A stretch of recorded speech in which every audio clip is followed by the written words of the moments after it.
let's go. Awesome day today.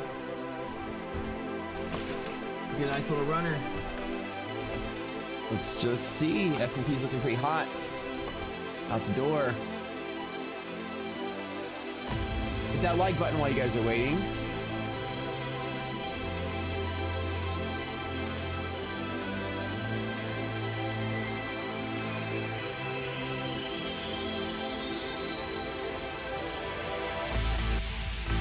What's up, guys? What's up? Let's get ready to go.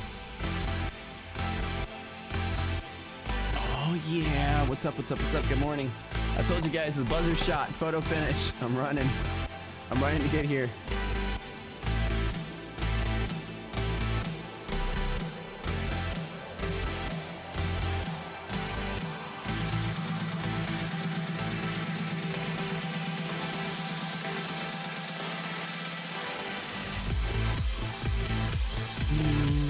All right, let's go. Okay, market's open. Let's run. Let's run. All right.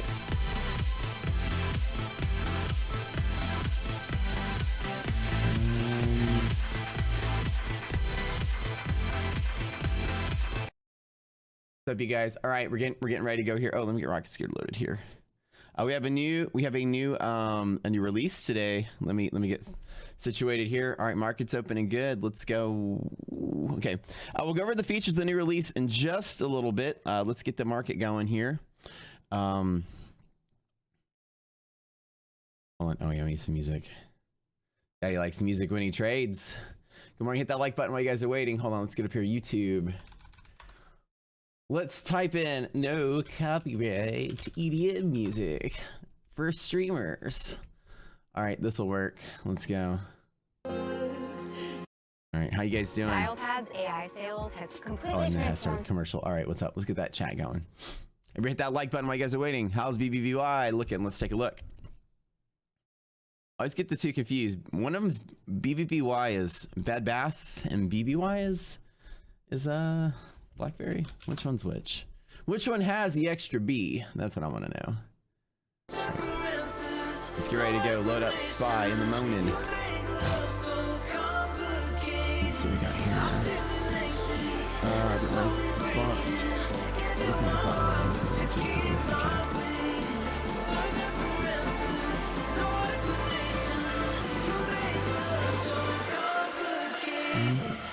Where's my NVDA? How you guys doing today?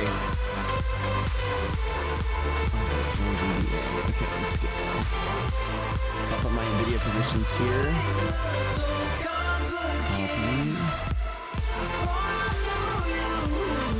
NVIDIA's up $8,000 today. Another trade, killing it. NVIDIA. Car bottom, let's go. Music way too. I know music is on. All right, let's go. All right, Spy front and center. Let's see what we got. And we have Rocket Scooter new release. And I just crawled out of bed, so my hair looks a little not combed. So we'll turn the camera on a little bit. Let me go upstairs and freshen up. Take a look at the new features. I got a report. Let's take a look at what we got. Let's just get the equity map up really quick. Let's see what we're waiting for here. Plastic out up. Alright, let's refresh. Get them on here.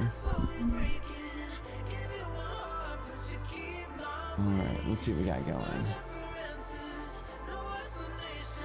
Yeah. Loud music. Ah, sorry.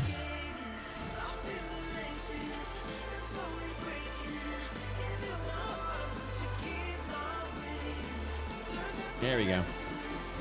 Who's that liquidating that? Refresh button. Where my walls at?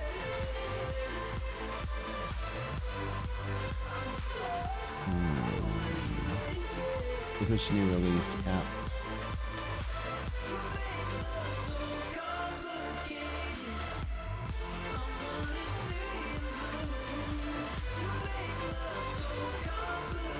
Alright, come on.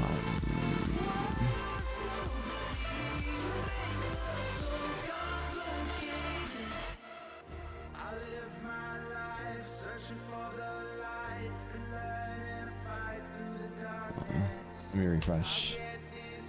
All right, SPY's BLU. We got a 350, 377, 375 hedge pressure. Where am I? Oh, never mind, never mind.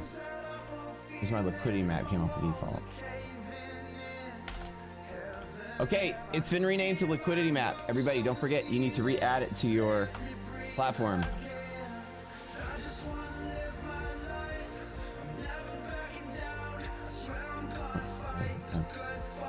Hold on 1 second. Let me reload it. It's called liquidity map. We renamed it. Did they put out an announcement with the patch notes? They did not. Okay, it's called liquidity map. Zones is no longer on your chart anymore. It's actually been renamed to the proper thing. The patch notes out? Yeah, they're in the patch notes.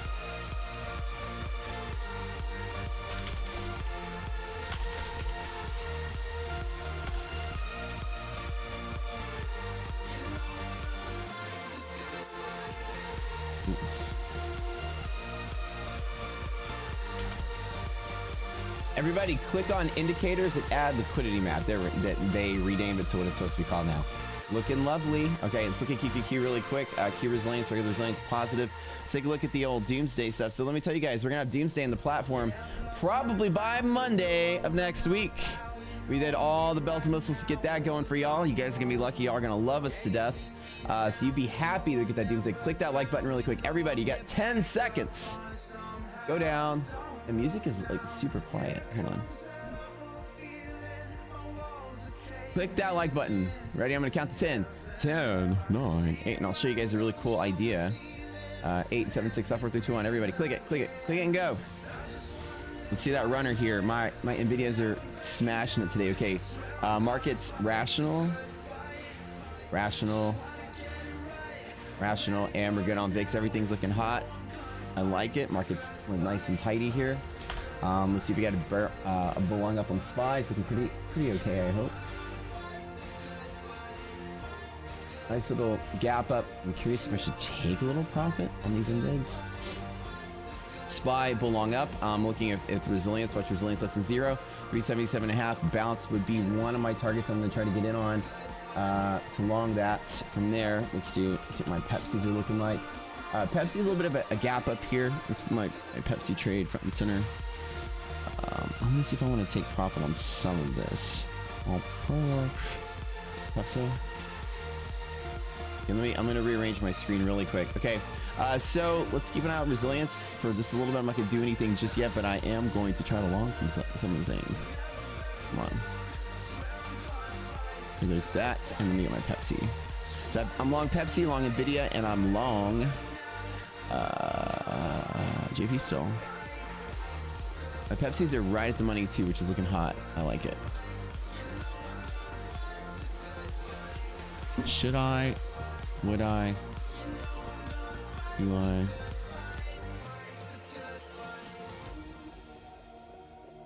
Let's hang on. Let's watch a video. Okay. Yeah, market's looking nice and solid. Okay, let's go here. Let's read some of the patch notes really quick. I love you guys. Take a quickie look at this. The release. The new release has the ability to resize columns. You can sort. It looks really cool. Okay, so let's just play with it a little bit. You guys like the new patch notes? I don't see 50 something likes here. All right, I'm gonna go back to here. Y'all can watch the animated logo. I'm gonna go cut my hair.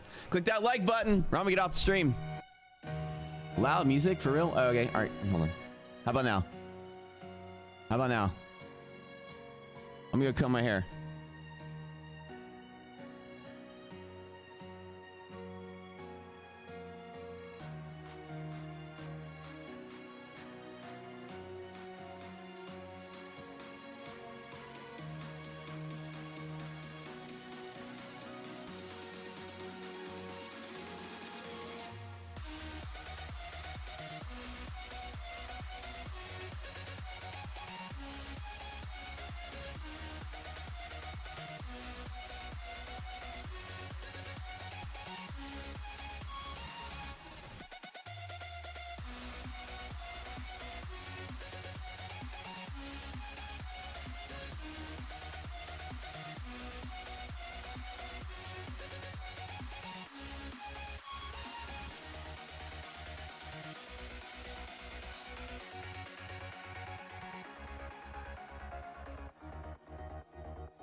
running up and down 4 flights of stairs.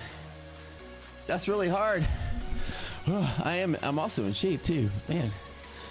You know I got a 4-story house, right? It's a lot of fucking stairs. Woo. Let's go. All right.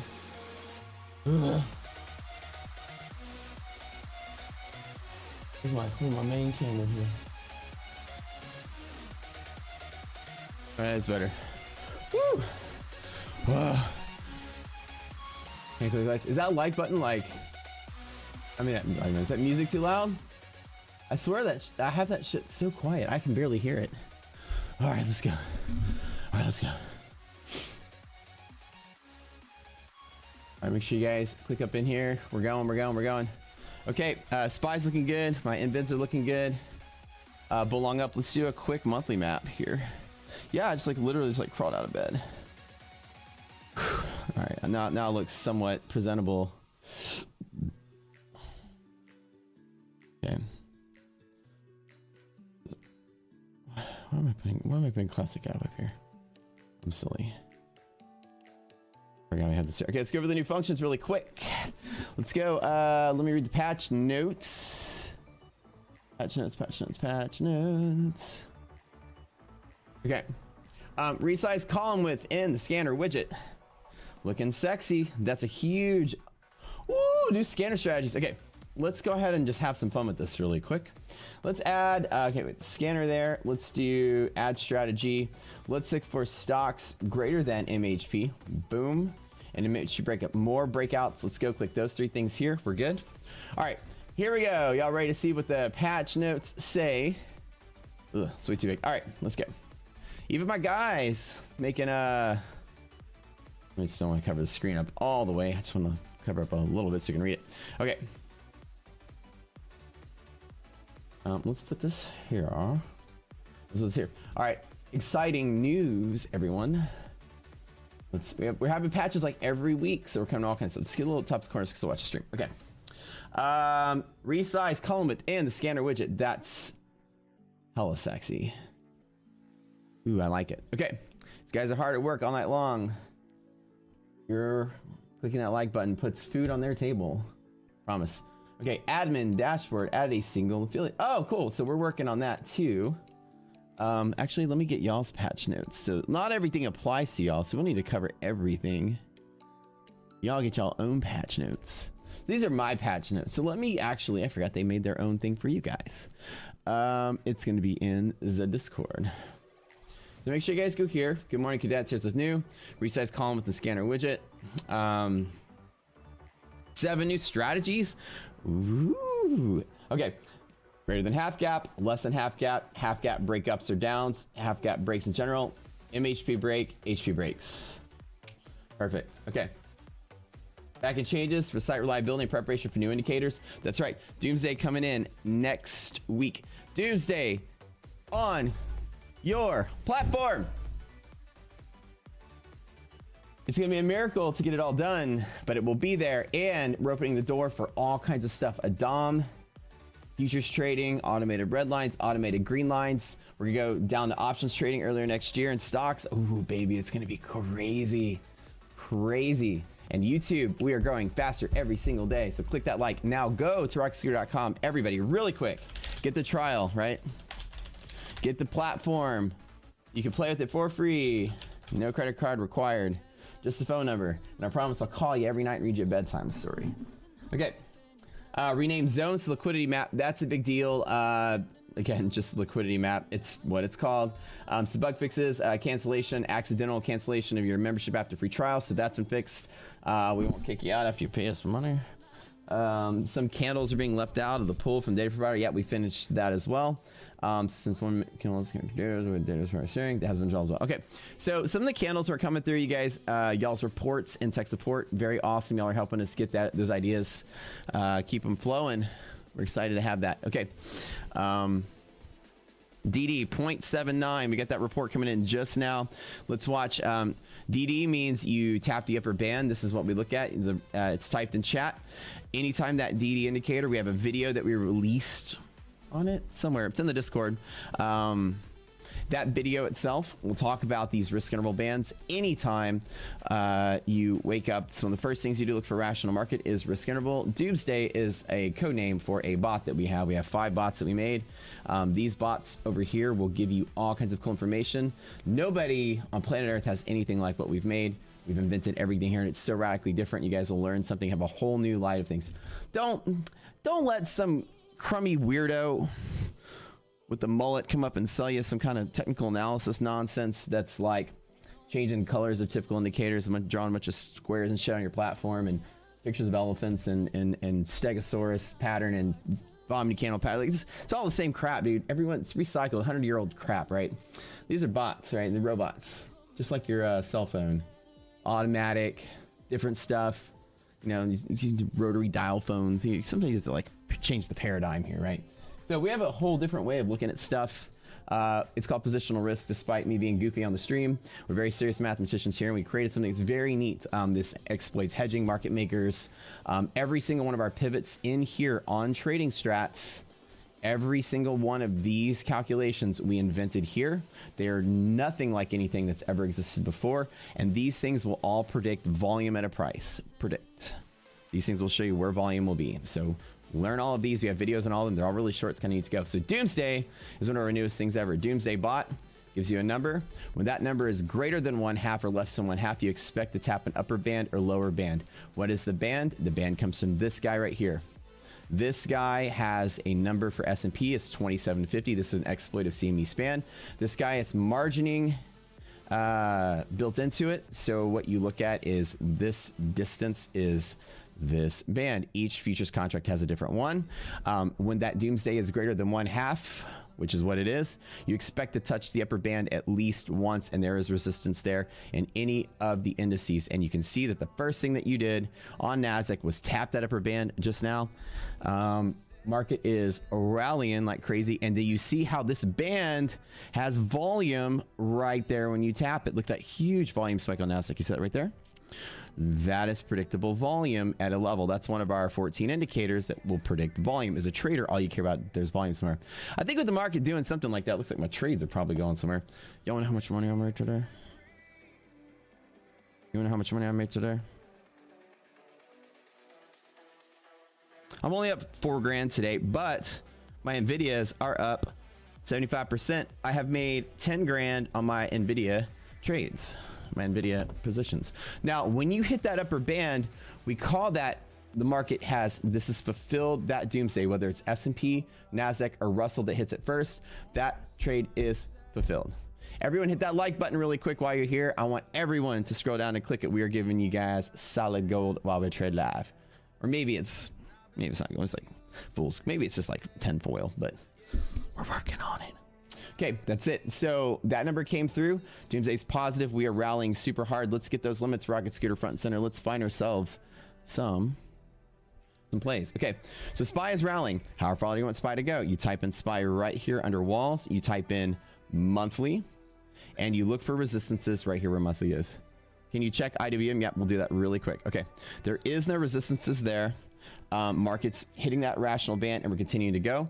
Let's look for SPY to find some gap fills. That's the next thing we look for. There's a video that I made. It's called Picking Price Targets. I want everybody to go to this video after the stream. Don't watch it now, but it's like a 6 or 7 minute video about predicting price targets. It will show you exactly the technique that I use to do what I do to find these price targets. You want to know how I'm going to make a $250,000 on this trade?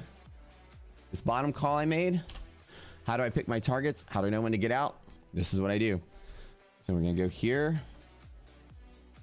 We're going to look for gap fills. Right there is one of them. Okay, gap fills are always what you have marked on your chart. There's another one there. We're certainly going there by the end of the year, in my opinion. I called bottom. You guys know that I did. I was the first person to say that of all my Twitter brands. They're all smart traders. But in the game of trading, sometimes you're first, sometimes you're second, sometimes you're last, sometimes you're drawing on a chart with crayons and losing all the time. Sometimes using positional risk, sometimes you're using fundamentals. Everyone does something different. Let's say gap like this, gap, fill. When I say draw on a chart with crayons, it's just a little gentle bump at the idea that technical analysis is a predictable analysis method. And what we try to look at on our end is things that are forward-looking. Options and options Greeks are all forward-looking. They look at time and price in the future. Technicals take data from the past and try to correlate that and predict the future. You can't. If I could predict human behavior, my girlfriend and I would never fight. If I could find patterns in human behavior, that's for damn sure. Anyways, not first or last. That's right, baby. Check out IBM. Okay, so my SPY targets are going up to 390. That's looking pretty good. Let me just do NVIDIA real quick because that is the trade that I'm in. It looks like it's up about $10,000. The account number on the screen, top center. You know this is real money. One of the only real money live streaming traders actually showing you P&L on screen live as we trade. Again, like I said, we want to do everything right here. I'm an okay trader. I'm not like the best trader in the world, but at least I'll show you guys. Y'all can watch me lose real money. That's the best part. Right? With no, let's just show. We like to put on the right, here's the name, gap fill. But yeah, so just be, you know, like I said, the idea is to create a new paradigm in how you think of markets, and that was our goal here, to create indicators that instead of trying to predict where price will be in the future, let's just all admit the market is 100% unpredictable. All of you've had that same fight, trying to figure out which magic concoction in your cauldron of indicators is going to produce wins, and nothing's ever worked for years, and everyone's like, oh yeah, I have a better version, and this, and it never works, it'll never work. So what works, right? Nothing. You have to become a better trader, personally. And as a trader, I'll tell you what makes you better is practicing and having risk management. How do you have risk management? Well, you have to understand that not all prices have meaning in trading. So what we try to do is we try to boil the market down into areas that will show where volume can be, like hedge pressure, half gap, things like that. Those type of analyses will narrow down all of these prices to a few that just matter. And if you're trying to find like, where do I enter, where do I exit? Well, it's not that. Like an example is half gap is a support and a BLE. We all know that. Resilience is greater than 0, so half gap will be support. So I know that anywhere inside of here, I want to long there or there, and anywhere in between is relatively arbitrary, right? So I want to long where I know where volume will be, and then bet that that volume goes the direction that I'm going. And that's the whole point of what we do here in positional risk, is to narrow down all of prices to where volume will be, not where volume or price was in the past, which is what technicals do. And technicals fail at predicting any sort of futures. So you don't think it's going to rally at 390? No, not today. No, not today. We have earnings coming up, so there's going to be a little bit of a stretch to get anywhere fast today. NVIDIA is hitting the top of that monthly map, so let's go ahead and make sure that I've got all my gap fills played on NVIDIA. Just double checking. So I'm about a 145 target on NVIDIA. That's looking good. SPY, today's target. And actually, let's do some IWM because somebody's saying that. Toss some tickers on the screen, you guys. I will show you how to do a liquidity map really quick. So what you do, and again, if it's your first time to Rocket Scooter, go right here to liquidity map in our Discord. Get the cool little picture of the spaceman. Right here. Let's go right here. And what you do is liquidity map is going to show you where volume will be. We will predict where liquidity is very, very, very accurately. And you can't predict the market, but at least you know where buyers and sellers will be. So trade like a market maker. Think like a market maker. You will say that right here, the market is BLU on IWM. BLU is this black dot, hedge pressure. So they're selling at the open. There's buying at hedge pressure, and it wants to find its way to the middle. And again, it doesn't mean that it's going to sell, but at the open, there is selling at the open and buying at hedge pressure. And usually it wants to make its way there. Anytime you support at the open and move higher on a BLU, that is always a breakout play. We call those guys little gap and goes. And as long as both resiliences are positive, that's just a gap and go, and it does not pull back. So 1B is the trade where you support the open and keep going. IWM has nowhere to go but up. And so as we've cleared both of the Doomsday bands, market is irrational to the upside, and now IWM is hitting the upper Doomsday band. So all of the markets are irrational today. S&P is irrational, Nasdaq's irrational, and now IWM's in that upper target. And be sure if you are, let me hide the Tinder, best adult dating site. Debatable. I'd say debatable. Don't click that link of the spam bots coming in here, or you can kiss your crypto wallet goodbye. That's for damn sure. Okay, I don't know. Should I put $12,000 in my pocket, dude? Doesn't y'all feel like I've been making like 10, 20 grand a day? Wish it was more though.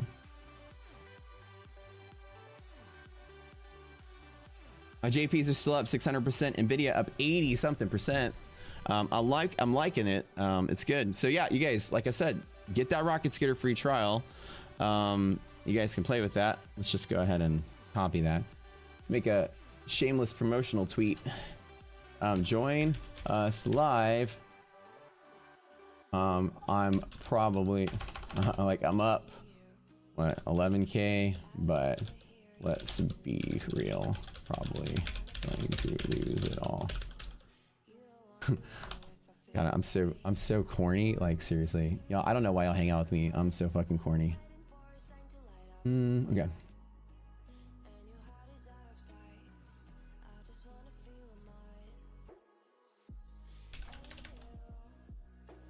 Okay. Irrational.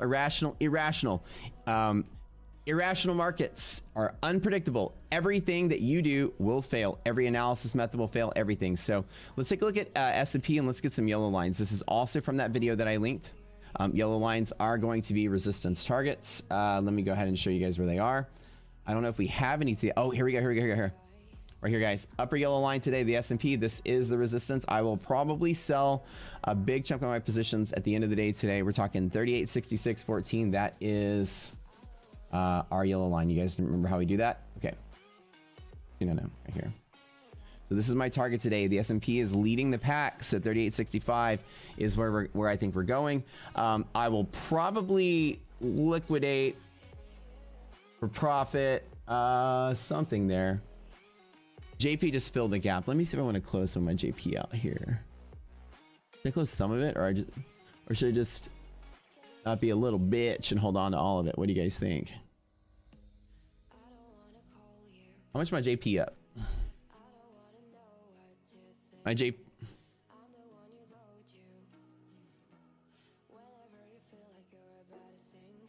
Oh, 600%. Okay, so JP up 600%, NVIDIA up 80%. My Pepsi's still down. I mean, Pepsi's doing okay, but it's not really moving. And maybe I should just free up that cash. I can have some maneuverability today. Let's take a look at Pep. If you guys are here, make sure you click that like button. Yeah. Pepsi, baby, let's go to BLD. Let's put that front center on the stream. BLD, Pepsi. Okay, so here, right? We open on BLD. There is pressure between hedge pressure and monthly. So Pepsi is 180, and I do only have until the end of the week on this. Yeah, those are for Friday. With half gap nice and strong, I'm hoping Pepsi is a breakout. I'm gonna hold on and again not be a little bitch about it. You said I did. Babe Ruth the bottom. So let's go big or go home, right? NVIDIA pushing really hard. I like what it's doing. So BLD, again, we are opening. There is support at monthly hedge pressure. We are so far above monthly hedge pressure, it's not even funny. Okay, let's find some plays. Everybody add liquidity map to your chart. The indicator has been renamed to liquidity map because it was just arbitrarily called zones accidentally, and they never changed it. So follow them patch notes. Let's see if Daddy can make $20 bills today. 20 G's. Okay. Any questions you guys have about what we do in the process of what we trade, how I trade? Who is not signed up for the free trial and doesn't even know what it is we do here? Feel free to ask. We can kind of cover some things. NVIDIA running, JP Morgan. Oh, baby. Oh. And how? Let's hear a quickie story. How'd you hear about us? How do you guys know about us?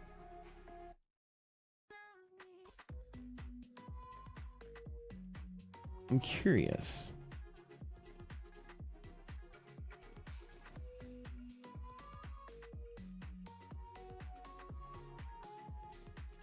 How did you hear about rocket scooter?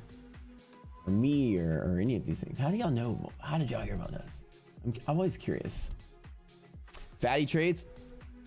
I love Kevin, dude. He's a solid guy. He's a cool dude. In the trading biz, you don't meet a lot of cool, just like straight up cool dudes. I really dig Kev. He's nice. He's a nice guy. What am I looking for? I know you guys like looking at the bottom of my chin. What was he trying to do? James here in Colorado told me about you. Ran into sock twits and carbons. Hey, Abe. Oh yeah. I was just in your state for a while. Fatty on YouTube from last year, actually. Yeah, Ben. Oh yeah. During the million challenge. So the stats of that, because remember when I did that, right? $6,700 futures account was half the margin requirement S&P futures. I traded up to like 95,000. And the last day I streamed on YouTube, the account was at a high. And then of course we pulled off of YouTube to come build rocket scooters. So once we made that pivot and we said, now's the time we're building the platform, just kind of stopped right there. But we went from $6,700 to $95,000 live on the stream, and I went on a 74-day win streak. So Ben, do you remember all that? I have no idea how I made it past a 5-day win streak. I'm god awful at this, but I guess I got lucky for like 3.5 months. I don't fucking know. First time here. Lobo, what's up, dude? All right, okay, let's go through some stuff. Shit. I hate when I do this, dude. I grab one of the girlfriend soul food drinks. We ordered the variety pack. Look at this one. Look at this. Raspberry acai and green tea. Let's get out of here. Let me get a real one. Hold on.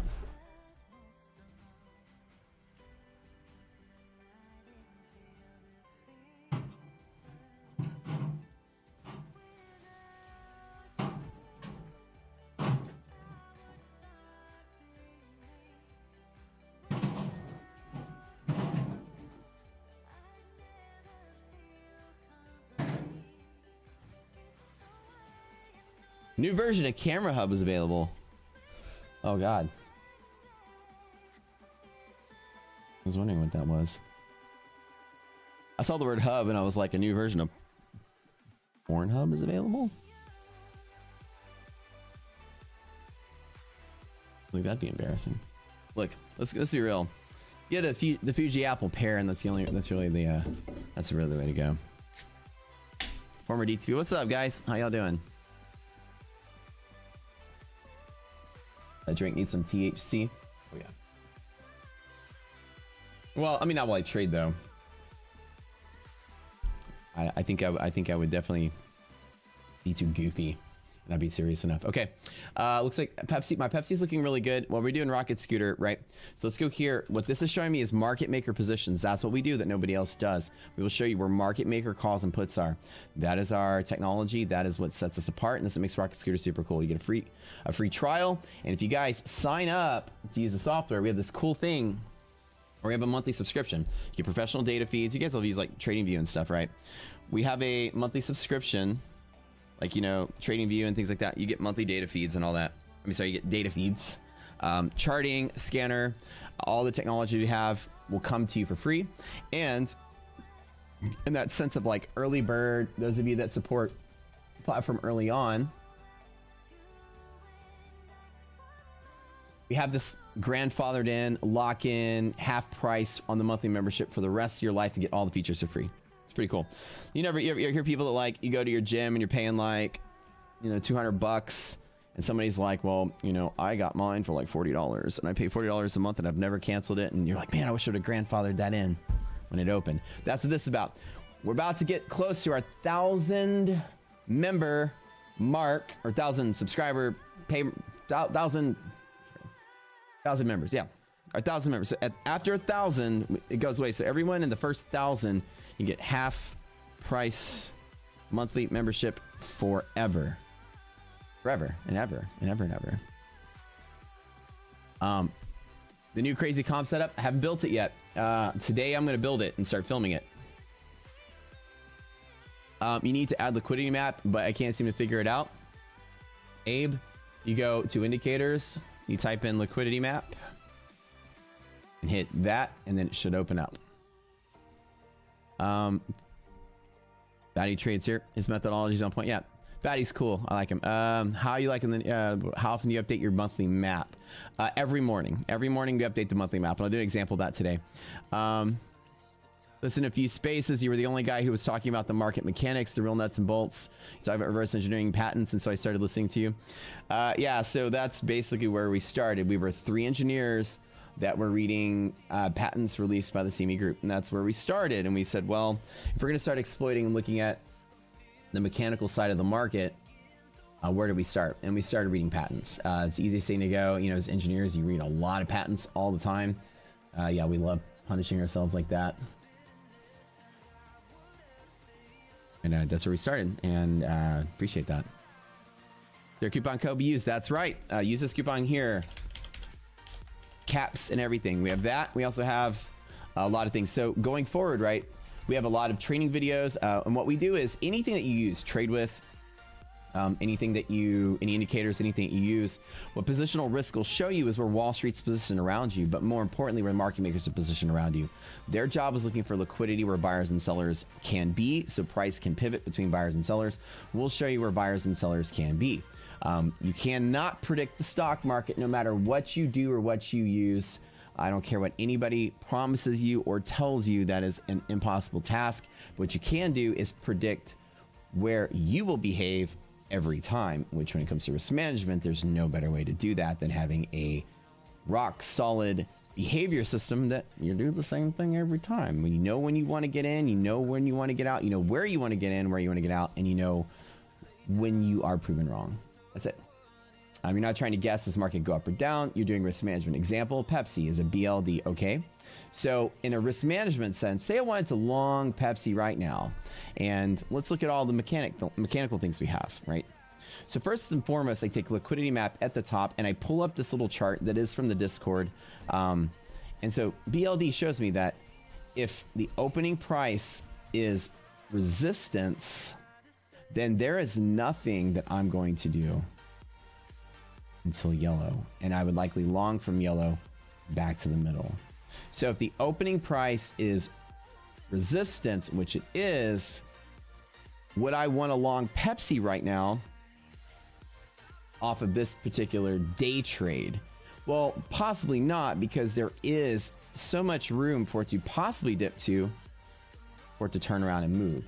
So what here, I might hold off on adding to my Pepsi or entering, pretend I'm not in Pepsi already. I will hold off on entering Pepsi on a day trade because, well, there's no support of like anything in the middle of opening price in yellow. So as far as risk management goes, I don't like where Pepsi is right now. Maybe I should close some of that out. As a matter of fact, why don't I do that right now? It's just the bid ask is so wide on that. My options are out of the money. I only put like 2,500 or maybe $3,000 into this Pepsi trade anyways. So it's a breakout for Friday, and I don't think it's going to work super well. So let's close out 10 of them. But boy, oh boy, I'm going to tell you something. That is a huge spread. So let's put a limit order. I'm going to try to get filled on a limit order. That spread is like 40 cents. So it's huge, right? It's a huge spread there. Is liquidity map a rename of zones? Yeah, so not a rename, but it is the name. The indicator was just named zones incorrectly when we made it because just they needed to call it something to just get it on the chart, and we actually never fixed it. So is the wall a good dip to buy? The wall not necessarily is a dip to buy. So Pepsi is that example we're looking at. Let's look at SPY, like you said. Let's pull SPY up front and center. So the way that I like to do this is I can put SPY up on the daily mode on liquidity map, right? And SPY will tell me a couple of things we're looking at. First and foremost, let's make sure we understand that where we are on the S&P is we are irrational. And so this Doomsday band right here is a good dip to buy. For me, yes. And so if we fall back into the rational side of the market, meaning that if we are below 38.33, I am going to probably liquidate a majority of my positions already. So it looks like I'm up like 14 grand on NVDA. Let's actually change the name. God, that's so many on NVIDIA. So this is a real money account, 100% real. You are seeing it live, showing you my position. I don't know what that says. I don't have a glass on. 33 of those guys. Yeah, so if you guys like what we're doing, thank you for tuning in. Feel free. Make sure you do this really quick. Okay, I'll type in some tickers and I'll run them for y'all. Everybody go here. Everyone type in this code. And the combination of those two, you will get half price on our subscription for the rest of your life, and you will join the fastest growing Cool Kids Club in Houston, Texas. Not all of Houston, just a little corner of Houston, Texas. Like, it's official. We're like so small. Like, maybe just isolated to this room. It would be like the coolest kids in this room right here. It's a pretty okay deal, I'd say. The options data is updated on a daily basis. We get the data from Opera. We buy the professional data feeds, the same ones that Bloomberg buys. And we get that data as fast as the rest of Wall Street gets it. How often is wall data updated? It looks like option data is loaded on specific days of the week every single day. So what you do is when you run the chart, like you see, liquidity map here has a few functions.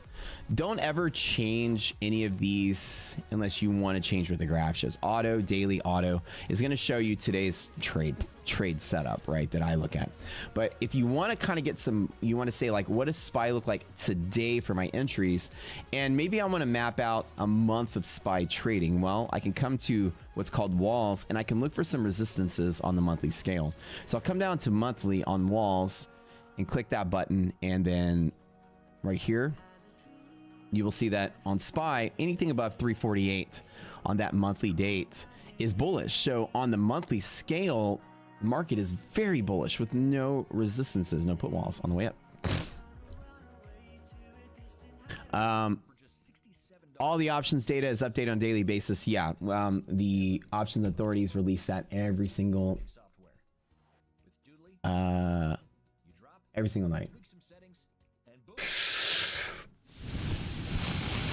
Should I take some profit?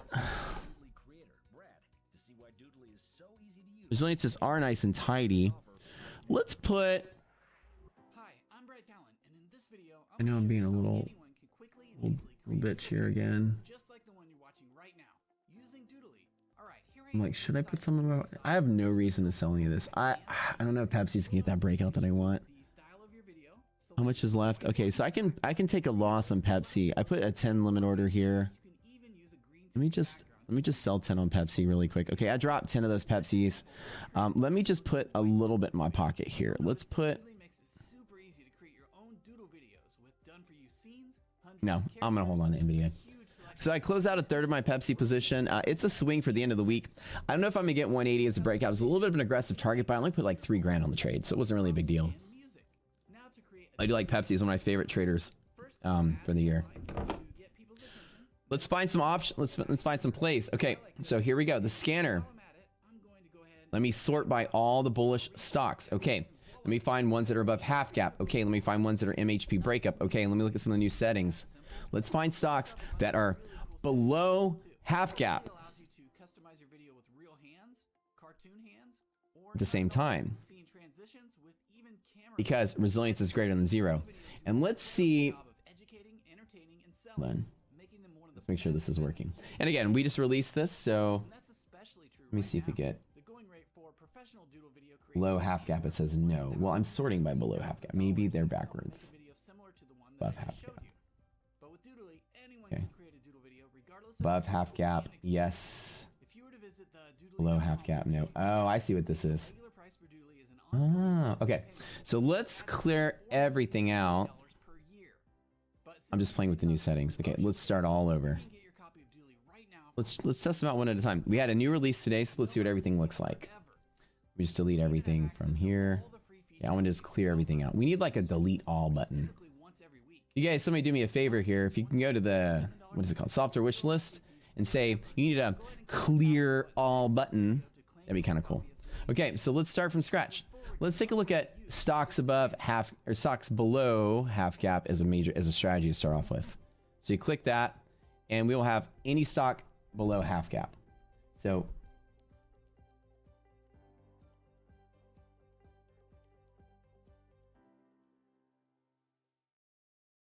So it's showing all of them. Ah, okay. That does look like a bug, but we can actually still find it here. It's just listing them improperly. Okay, so the scanner like the tens of thousands of people who were diagnosed with certain HPV-related cancers. is showing. It clears on its own. But for those who don't Hate when believe these virus, things drop ads. Okay.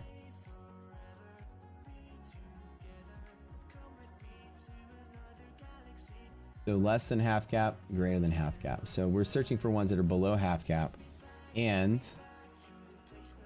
you still have some that are no's showing up on the list. Or maybe it's just taking a long time to update. Okay. I see what this is doing. So let's take a little screeny shot of this and let the guys know. Let's just double check that is actually below. Let's look at HUT. Might have a little bug here. That's all right. That's another thing too. Developing a platform while live trading, while live streaming. It's a little bit of a, sometimes you'll have things come out not super clean.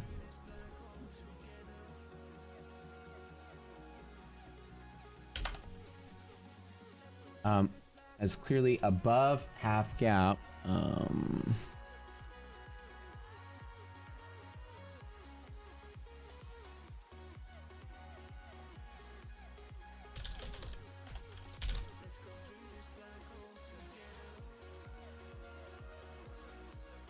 So I'll have them double check that one, but either case, the list is right. It's just showing up on the list when it shouldn't show up on the list. Okay, cool. And let's see if this is below half cap, above half cap. So let's see. So we'll use this guy here, and let's look for some scanner strategies. I'm gonna look for liquidity map, current. We're gonna find ones that are all bullish. Okay. We're gonna find ones that are actually below their half gap when resilience is positive.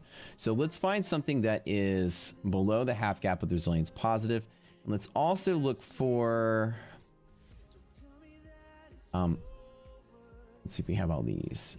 Wow, we have so many of these now. That's awesome. Okay.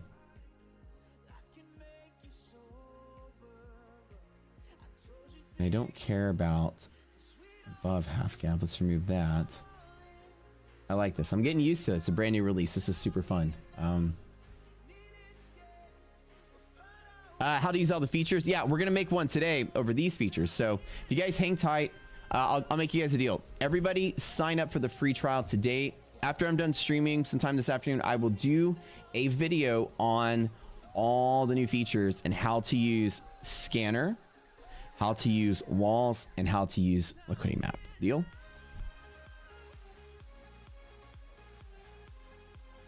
You asked for that a while back, Charles. I know you did. We listened. You guys are driving the platform, which is what I love. Y'all are making us work hard. You're telling us what you want, we're making it. Okay. So let's look for stocks that are greater than monthly hedge, which is here. And we're gonna look for HP breakout. These are just the MHP breakout. Perfect. Okay, perfect. All right. So this is gonna show us stocks that are bullish liquidity map, bullish structure, and breaking up monthly hedge pressure, but more importantly below half gap, because we know, and this was an idea that I wanted to try out, is that being below half gap with resilience above zero, you would expect these stocks to be lagging the rest of the index. So let's go here and let's do distance from hedge pressure, distance from monthly. Okay. Now let's look at this, right? Which one of these stocks meet all these criteria that are right on monthly hedge and below half gap? So let's scroll down until we see some yeses here. Looks like we have nodes. Okay, so none of them are in that. Everything is gapped up. So it'd be nice to see at the beginning of the day what has been lagging. So let's find ones that haven't broken monthly hedge pressure then and see if that pulls anything up. So everything is pretty much gap and go, but let's see if this pulls up anything. There's a couple. Okay, so MO, right? So these are stocks that have the ability to catch up with the index. And they're right at hedge pressure in their action. We'll see what I'm saying right here.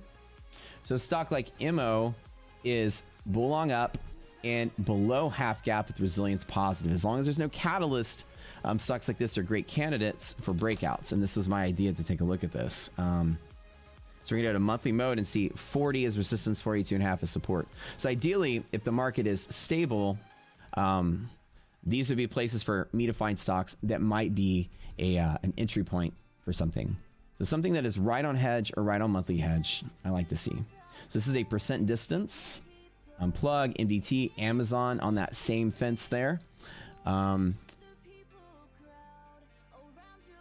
A how-to video. Yeah, the idea was like we were going to get to a certain point in the platform and then make some how-to videos. That's the whole point of that. Where we can actually show you the features and then make the videos over them. Okay, so an example, RTX, below half gap, and then bull long up and ready to go. So let's do a liquidity map, show that is here as well. Man, this is fun. MO, CPB, CAG. These are ones that fit all that criteria of lagging the index. So let's see if this does a good job of showing us. Okay. So I would say that this is one that's below half gap when resilience is positive. It is a BSU, so I'll come in here and say, how would I trade a BSU? Okay. BSU has that hedge pressure resistance down to open, right?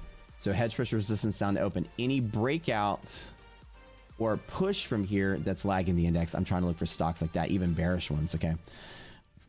Not the best entry point, but I'm going to scroll down IBM in that same setup.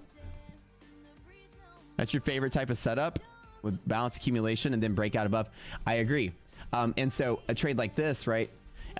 You would say the scalp would be to fill the gap. So something like here, as far as like IBM, an example, if I were to buy IBM now, I can double down IBM at 130, so I can actually build a position somewhere inside a monthly structure. The breakout goes from here to here, and I can say if I want 131 to fill the gap at 133, I could probably put an arbitrary 1-point stop to make it a 2-to-1 trade, or I could just double down at 130. So I like these kind of setups, and I'm trying to find ones that are right actually at hedge pressure itself, right? Or monthly. So in a percent distance, let's find some that are right on monthly. NEM, but it's also not below half gap. So the sorting, or sorry, the below and above half gap on this is strategy.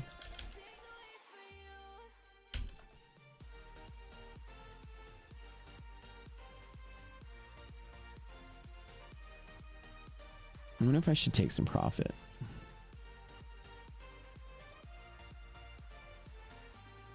NVDA. That's a huge daily candle. Why don't I close a quarter of the position? How about that? And the next bump up. What do you think? How about I just close out 3? Let's lock in some of that. Okay. So that's so I just put I just put $2,100 back in my pocket. I'm gonna hold on to 30 of those contracts. My JPs are continuing to run. It is filling its gap from yesterday. I do like the way JP is setting up. First private target, half gap, then bonus bucks after that. I agree. And that's why I think that was a great strategy to do. As you guys see, the strategy that sorts by less than half gap is not producing the correct list. So, but the parameters allow you to find the ones that are yeses. So we'll get that fixed tonight.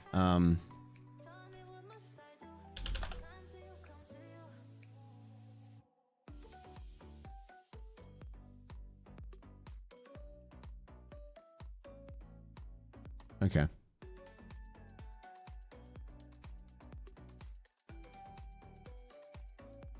Just put a little bit of that in my pocket here. Here's my JPs. JPs are up 12 grand. Shit, I'm up like, how much am I up today? Since open, these two together, $22,000 profit since open. Something like that. Let's continue to go. On a percent basis, JP is up 615.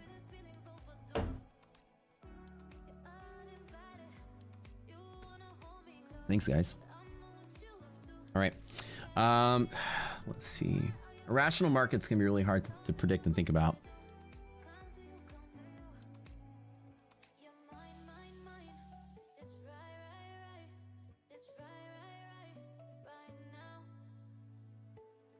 You guys are also joining, right, our platform as we're just rolling out launch a couple months ago, right? So we're still kind of getting our feet wet with all the features and how to kind of effectively teach, use them all, and we're making things on the fly. So it's gonna be more of my responsibility to ease y'all into this and show you the new methods and create training videos repeatably so that you're always in the loop and you guys don't feel lost. Because in reality, there's a flow that I do every morning. The first thing I do, and if you follow the best way, I want you guys to do this. We're kind of working on it now. As you will see, there is a routine section, and I want you guys do this today for me. This will be easy. Again, we're gonna make the whole experience in the website. We built this whole new awesome dashboard experience for y'all that will be released pretty soon. Must watch, just go in order. We've actually shortened all of our hours-long videos to like 5-10 minutes a pop. This is a getting started video. I mean, this is just basics of the older version of the platform. We're about to replace this, but these guys are brand new. In the morning, how I do my risk management, how I pick my profit targets, my pre-market checklist. These are the steps I do. You will not be lost. Do this, this, and this, and then start learning resilience, Doomsday, dynamics. Okay, so these are 3 other indicators. So what I do is I wake up. Is market irrational? Okay, I sit out. Is it rational? Okay, I trade. How I pick my profit targets. How I use liquidity map to find my entry. So liquidity map is where I enter. Profit targets where I exit. I do my risk and reward ratio, and then that's it. So I make all my trades that way. So let's just do a day trade really quick. Let's do the same setup that I'm doing. Let's look for something distance from hedge pressure. Just something fun, right? Verizon, no, something that's below half gap that I like, that is close to monthly hedge. Okay. MNST, RTX. I do an awesome job educating. Well, I appreciate you. Okay, so BLD, MNST. And let's pull up that. And so I checked the liquidity map. A BLD is support at hedge pressure. So that's good. So maybe I might want to long this as the gap fill to retrace half the distance. I could do 90, maybe to 91 with a half a point stop. I never trade this guy.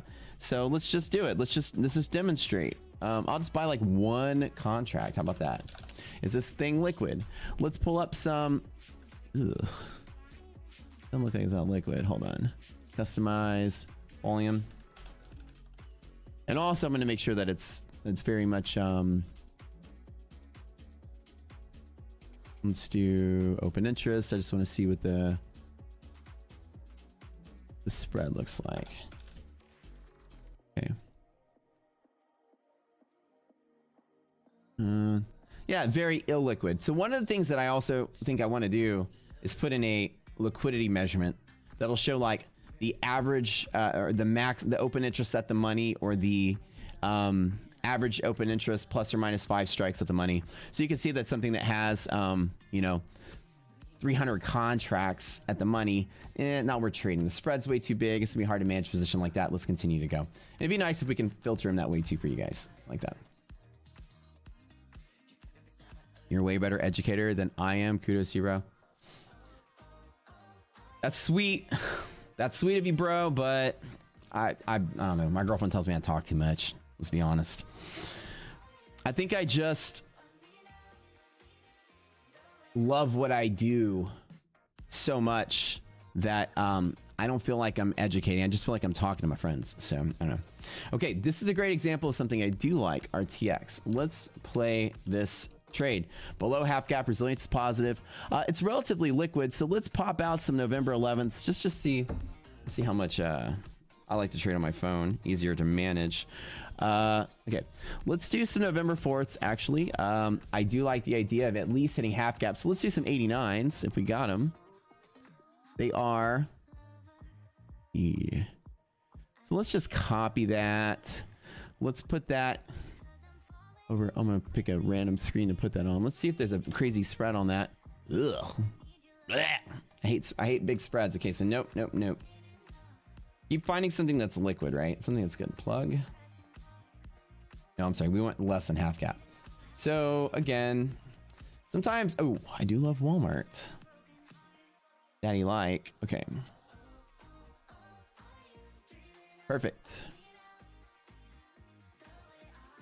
You want to make sure there's no catalyst on Walmart that's going to make the market look all super crazy. Walmart could test highs today. Let's go 139. We can do 140 strikes. Let me go to a very quick, let's gonna do predicting price targets video. Let's do Walmart really quick. Let's see what the chart looks like. I know Vegas, one of my friends, she was really into Target yesterday. Liking Walmart as well. There is no immediate. Let's find, so half gap is always a resistance, right? So let's double check where that's gonna be. So, and I like when Vegas makes her bull calls. I'm a very big fan of trading around her calls because she's usually pretty good at that. She likes Target. I've always loved Target, let's be honest. So how's Walmart doing? Well, Walmart is starting to try to accumulate at half gap. There was a resistance that's starting to go, and let's go this way. So let's pretend I just want to buy like one contract of Walmart. You know, 142 is half gap, and we go to fill the gap. Maybe I want to target getting in the money before the earnings call. The earnings call is 11:15. That's way far out, which is great. I'm not going to get killed on buying high AV stuff. So why don't I just do a swing trade of one contract of Walmart, and let's do a monthly map of where I want to go. Okay, let's just show that. Let's just do this really quick. So let's say I want to swing trade Walmart for the long haul. So the first thing I'm going to do is Walmart. Let's just, oops. Oh, I hate when it does that. Okay. Yeah, there's a bug if you do a typo. It throws you an infinite loop of error messages. That's never fun. Okay. Just to demonstrate. Okay. Why is my keyboard broke? My keyboard's not registering. Okay, let me try that. Refreshing the browser. My thoughts on Rumble? I don't particularly have any thoughts. Let me look at a chart with you. Let me put since these expire Friday, let me put just a little bit of these JPs in my pocket.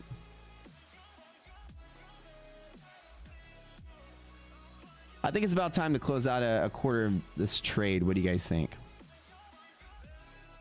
Just a quarter. I'm gonna get some buying power back. So that's my JPs. I dropped it from 44 to 34. I've been up 700% for a couple days. I'll ride 3/4 of that position a little bit higher. JP's up 766%. Holy shit. Okay, let's go here. Walmart. Let's do a monthly map, and let's just see what Walmart looks like over the course of the month. It's looking pretty good. 135 is support. Okay. Let me do a single date pull, manual date, and let's just pull back another month, 133. That's good. There's nothing on the 4th. Okay. October 28th. 133 as well. That's old. Okay, so we're looking good on the downside. 133 is all bull side, 137.5. So the R&R on a trade like this would be that I would want to be long anywhere from here to bet on a gap fill over the course of a month. So let's fast forward to like November 11th, and let's look for some. Let me go back to my bigger gap fills. And of course, half gap and breaking even higher. If I want some cheapo out of the money calls for like a month out, I could bet that Walmart has great earnings that pushes us higher, or I can bet that Walmart tanks and shits the bed. Either way, if I'm going to continue that day trade just to catch up with the rest of the S&P as it's starting to rally, this is always an adequate target. And maybe I want to get a quick, I want to buy something way in the future so I don't get a lot of theta burn while I'm waiting for this to pass through this, but at least I'd want to strike maybe 142. So let's just buy like one contract and just kind of watch and see where things can be. Where would I want to buy my ideal contract? Well, I want Walmart to push to 142, like I said. So 138 to 142 would be 139, about a 3-point run. And 139 to 137.5 is about a 1.5 point dip. It's a 2-to-1 trade. On 2, 2, 1. Cut it out. Look at fucking Uncle Joey here. 2, 2, 2, 1 trade, right? So I know that it can possibly fall to here, and I'd still want to get in on it as well. So if I buy one contract at a 2-to-1, it could fall right down to 137.5, and I can get a 5-to-1 added to a 2-to-1, and I can double down here to get 2 of those to get my cost basis right here at 138. So ultimately, it becomes a 4-to-1 trade. So let's go ahead and get that guy right there. So November 11th, 142. I'm going to copy this. Copy. I'm going to put it right here. Okay. Got it. Bada bing. Bada boom. And take a look at it. Yeah. I always like to trade from my phone. It's so much better.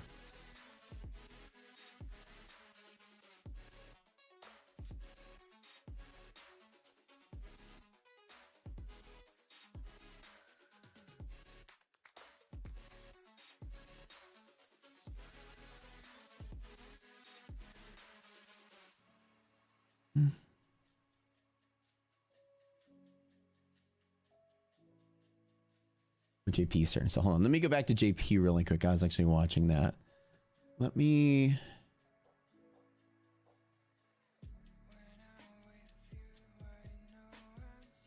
Okay. Let me look at this wall right here. Options. I'm gonna go November 11th. We're gonna do 142s. But I need to watch JP because it's a really nasty red candle. Let's do just one, just for fun.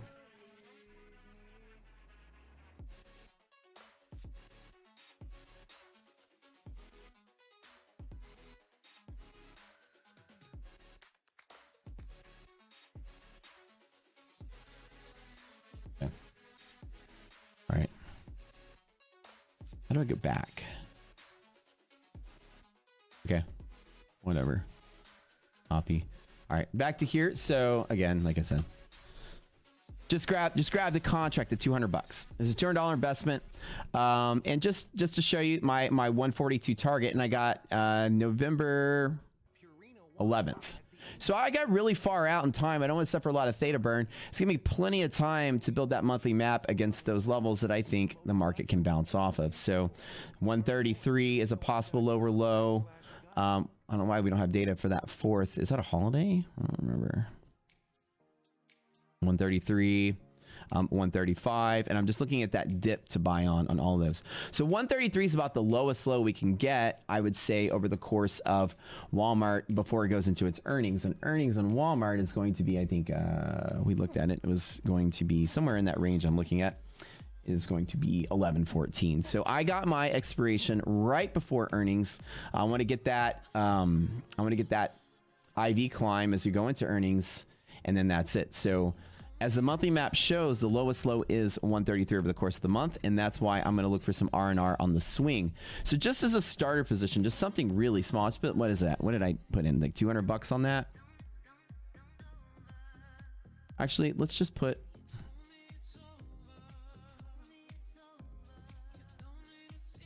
Couple more on the table. Okay, so here's how a monthly map works, right? I'll put the classic app, put it off to the side. I like doing it this way. Just because I'm still using Thinkorswim until we get all of our historic data in here. Let's go to single mode, and we have the 28th. And I'm just gonna draw the spread of where these positions are. So let's go to Walmart. You can see 133 is bull side, 128 is bear side. So I'm gonna look for a whole month's worth of stuff. This is on the 28th, so I'm gonna go to the 28th, and I'm gonna draw that same break. Okay, 133 is duplicate. 128 is bear side. This is bull side. You guys see how that works? Yeah. So over the course of this week, Walmart has bull support, and you can see that we're still supporting here. And if the market dipped, we don't bet that bull side breaks the bear side without a catalyst. So my worst case scenario is we fall to there, and I can load up on Walmart for my target. Since we're very far away from that worst case bounce point, that's why I got those options, you know, November 11th, like 3 weeks out.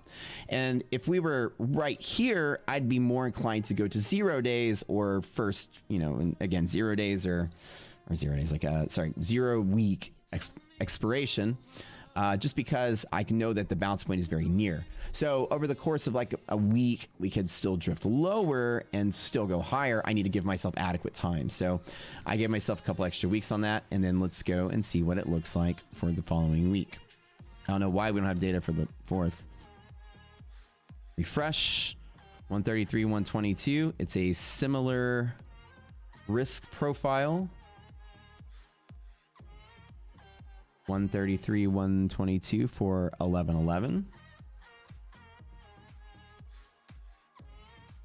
Market's a little more, it takes a lot more pressure to be bearish. So the bear side starts sooner and at a higher price than later. So as the market goes in time, it's going to take more selling to be bearish. That's bullish in general as far as sentiment goes. Sentiment's becoming less bearish at 128 and 133 as time goes by. So that's how you read a monthly map. So if this falls to 133, it's very close to bear territory this Friday, but very far away 3 Fridays out. So the market is becoming less bearish over the course of the month, and that's how that works. Do I consider open interest? I somewhat do, but what I actually look for is the spread between the the spread between the bid and ask on at the money puts and calls. If that spread is very high on a percent basis, slippage will eat into your profit. So you're already losing money due to theta most of the time. You want there to be a really good bid-ask spread. You don't have to fight to get in and fight to get out of your position. So whether it's high open interest, low open interest, typically the lower open interest will have less liquidity, but it's relative to whatever stock it is. Do you ever sell puts instead of instances like this? Absolutely. Absolutely sell puts and calls. When the market is flat or mean reverting, I will, like an example here, Walmart. If you wanted to do a not bear strategy, okay, so there's like 4 different kinds of strategies, right? Well, actually there's 5. There's a sit out strategy, which is first and foremost. Then there's a bull strategy, a bear strategy. Then there's a not bull and not bear. What's the difference between a bull strategy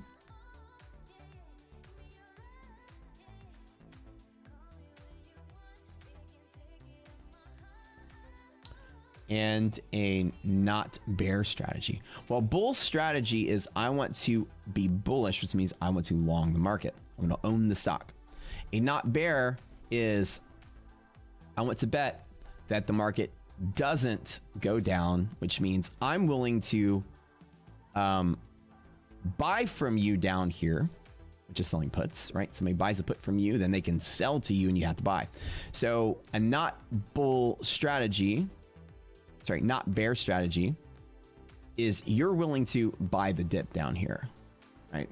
That's what you're saying. A bull strategy means you're willing to buy the dip up here. So in a similar sense, they're different areas. Again, you have to wrap your mind around all the options lingo. But when you buy a call, the easiest way to think of it is this. You can go, that's huge. Okay, whatever.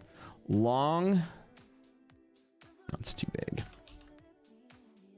You can do long. Okay, actually, here's how you do it. You can say, I am, and am not. It's a little grid you can do. Draw this little sticky note. This is fun to do. Am bull or bear. Okay. This is the easiest way to remember this, okay? If you am a bull, I am a bull, I will long a call. If I am a bear, I will long a put. If I am not a bull, right, I'm betting that the market doesn't go up, then I'm going to sell the call. If I am not a bear, I'm going to sell the put. So not negative. N. So am not negative sign. N for negative sign, negative sign, negative. That's how you remember it. So if you are not a bull, which means you are betting that the market does not go up. Remember, bull means up and bear means down. So am betting market goes up, then I'm going to buy a call. If I am betting that market does not go up, then I am selling a call. So somebody said, do you ever sell puts? So what they're asking me in plain English is, are you betting that the market does not go down? Okay. So not go down. Okay. I'm betting that the market doesn't go down. So I'm bluffing you by saying, I'm going to sell you a put right here for that expiration, or I'm going to sell a put right there for that expiration, because that's bear territory. And I'm going to bet that we don't jump from bull territory to bear territory. It's like that.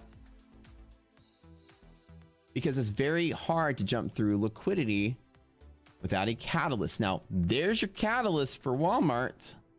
So that's a gamble going into earnings. As you see, the spread gets bigger. That's how that IV works going into earnings. I'll just call it some dashed lines here. You guys can see very adequately that the range of liquidity gets bigger, which basically means the market becomes less liquid. The tighter this is, the more liquid. The farther this is, the less liquid. More liquid, less liquid. Do we all got that? Less liquid. And if you guys remember, liquidity is the inverse of volatility. So if the market is less liquid, it is more volatile. You ever guys hear the people say IV goes up going into earnings? Well, that is how you prove it with Rocket Scooter. Tighter spread between call and put boundaries, less volatile, more liquid. You see how the market is less volatile right now? These candles are nice and tight. There's not big 100-point ranges. As we get closer to earnings, the volatility is going to pick up, and this will show you that. This is predicting volatility in Walmart in the future. Isn't that cool? The distance between here, if that distance gets bigger a week later, then it is more volatile for that week. So all things being equal, if you removed time from the equation and you removed all the other Greeks, and their only thing that priced that option was volatility, this one would cost a little more because of a higher implied volatility. You guys got it? So all things being equal, if you take theta out of the picture, all the other Greeks out of the picture, at a constant price, if this expired today and this expired today, this one would cost a little more than that one. This put would be valued a little less than that put. This call would be valued a little less than that call. All things being equal, they're all on the same day. Remove all the other Greeks. Do we all understand that? Higher spread between bull and bear territory is higher volatility. Okay. So I know that approaching earnings, Walmart will be more volatile. Why am I not recording this? This is like some good shit. All right, let me click the record button. Okay, here's a little bit of an example of how I use monthly maps to look at options and when I trade them. We were looking at Walmart as an example today. And if you have a hard time understanding when people say, you know, I'm longing calls and shorting puts and all these things, what does that mean, right? So I'm going to go ahead and just delete the screen really quick. So make a little bit of a recording of this, and I'm gonna repeat what I said earlier. But when people say I bought September, 30th calls at this strike and that price, and you're just confused. Right? When I started learning options, it was so confusing. It was just a string of text, and it didn't make any sense to me. It was really hard to like wrap your mind around it. So people talk options so quickly, you would get lost, and I would get lost. And I was kind of like new to options. I got really lost. So how do you understand the options lingo people say? And again, there's a little grid you can draw on your sticky note and like tape it to your computer. It's the easiest way to do it. And again, this is a repeat of what we said earlier, but bear with me, okay? So you can say that the market will go up or market will go down. There's two options. There's actually a fifth option is sit out, but let's pretend that we're not using that option. And you can say something like the market will or will not. It's a good way to put it.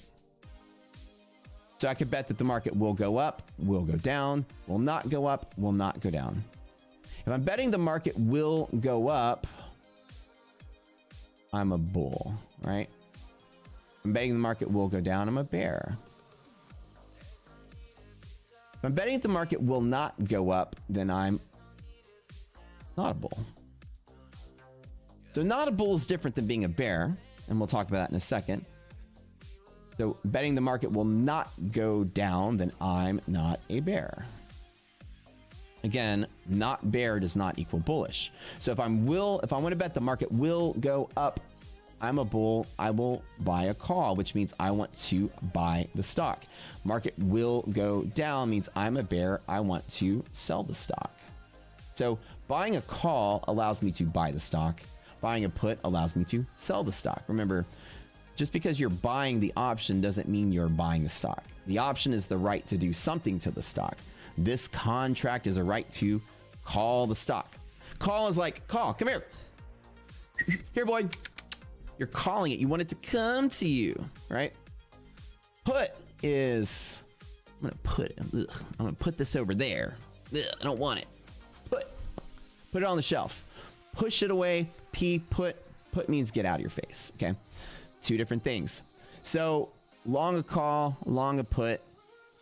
Call, just think you're calling somebody, you want it. Put means you're putting it somewhere, you're pushing it. Okay, so will not go up is not a bull. So just think it's the opposite of what a bull would do. You're gonna sell the call, which is a little confusing at first, right? Sell a put. They're not a bear. Selling a call means someone else was the bull. Like the bull bought their option from you. So again, they want to call the stock or buy it from you, and you're going to have to give it to them if that call goes in the money. What's in the money mean? You were it's above the strike price of the option. So why would you want to do the other side of the coin if you're not bearish? Why not just be bullish? Well, the idea is that you have different options here to trade the options. So an example is Walmart. We're using liquidity map, and this is showing you a neat little trick, right? So I used Rocket Scooter Classic right here, but you can use it on the real platform as well. I just mapped out where the market maker call territory, which is where that is showing you, and market maker put territory. So this is actually where real bears are in Wall Street. This is all bears down here, and this is all bulls up here. In the middle is called a liquidity pocket or liquidity. So the market is liquid here. And as you see, Walmart has earnings coming up. And what you may notice is that going into earnings, the liquidity, right, the distance is larger between the bear and bull territory. This is something note. It's something you need to know.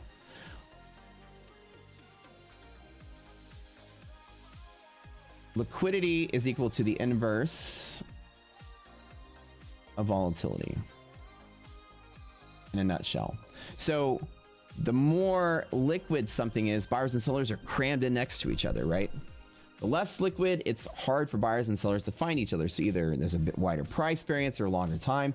Either way, if you're drawing like a neat little triangle between, or like I guess a trapezoid, between here, here, here, and here, here, here, here, and here. You see how that range of liquidity gets slightly bigger. It means that the market, remember, it's the inverse of volatility. So liquidity 1, it's more liquid than liquidity 2. The bigger the range, the less liquid. So i.e., the smaller the range,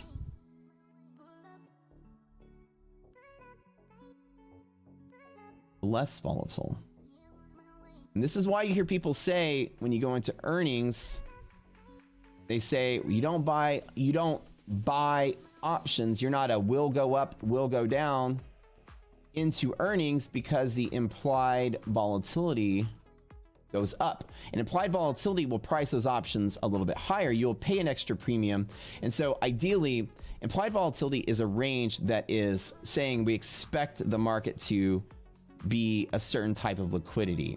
And if you pay for that, it's pricing that in. So if you buy these volatile options, if you were to say that this particular options landscape was actually on the same day as this one, the same strike, all things being equal, these options will cost more. Like this call will cost more than this one if you remove time and delta and everything from the picture. And these were in the same day, the same expiration, same strike. These would cost a little bit more because of a higher volatility. And so if you don't break through that expected range,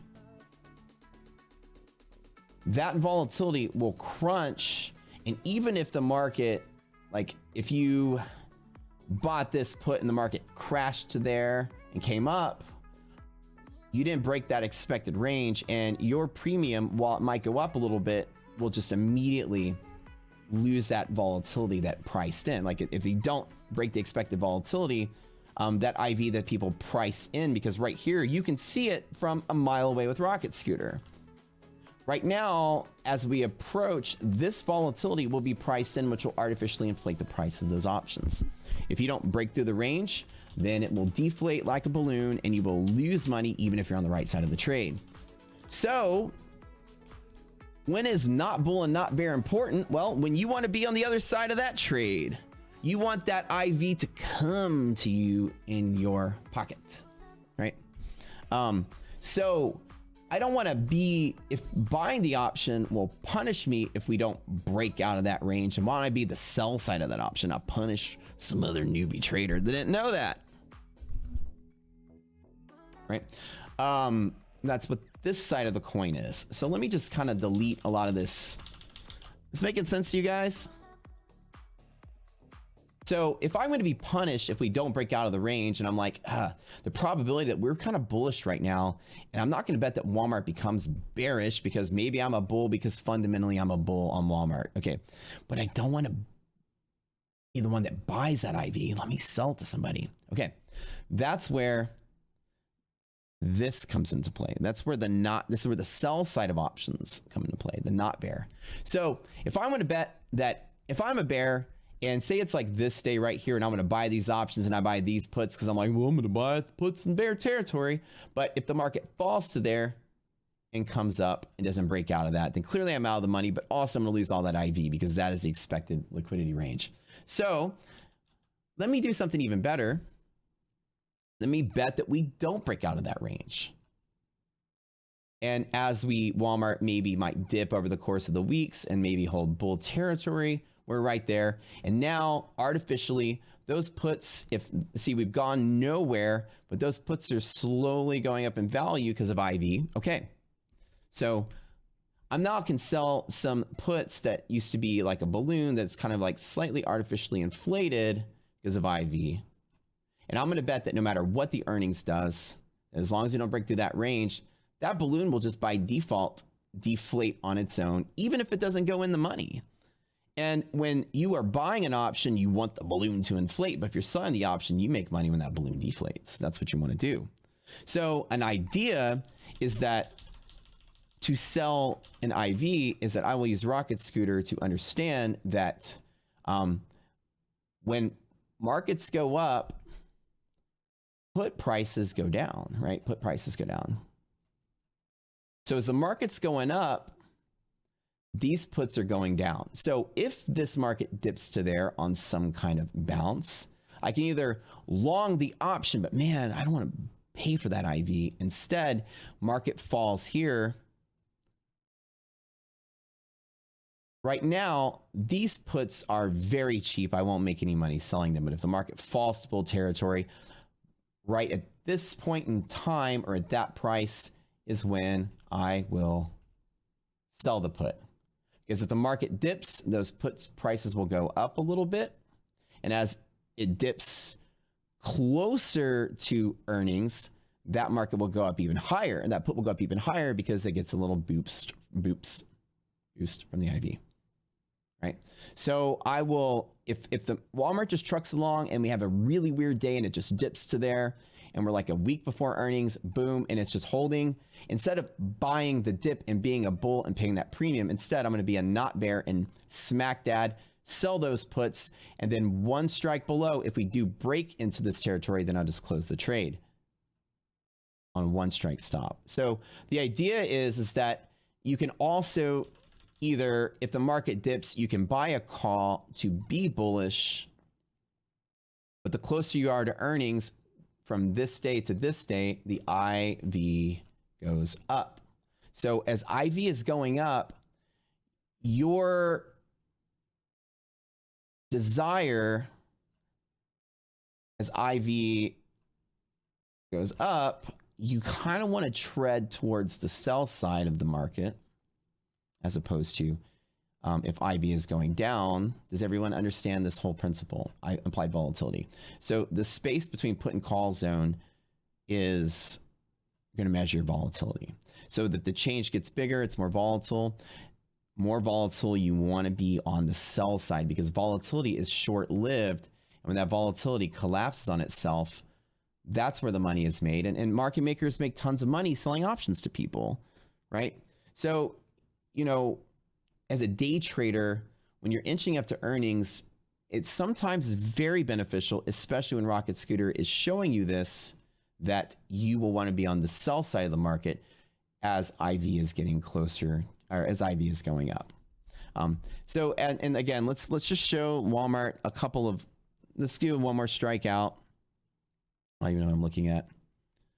11:18, 11:11. Did we do 11:11?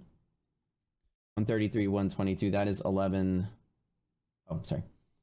That's actually drawn on the wrong date. Actually, it's 11:11 is here. Okay. 11:4, 11:4, 11:28, 11:18, which is gonna be expiration. 135 and 130. Okay, so check this out. This becomes even cooler. So 11:18 is expiration, right on this red line here. And 135 and 130. Class. Everyone all at once. Is this expiration day more or less volatile than the day before the earnings call or the week of the earnings? More volatile or less volatile? What happened? Why that range got a little tight there, didn't it? Interesting, right? Why is that? Again, we just randomly pulled Walmart hat. I haven't looked at this before, but this mechanically details exactly what you'd expect.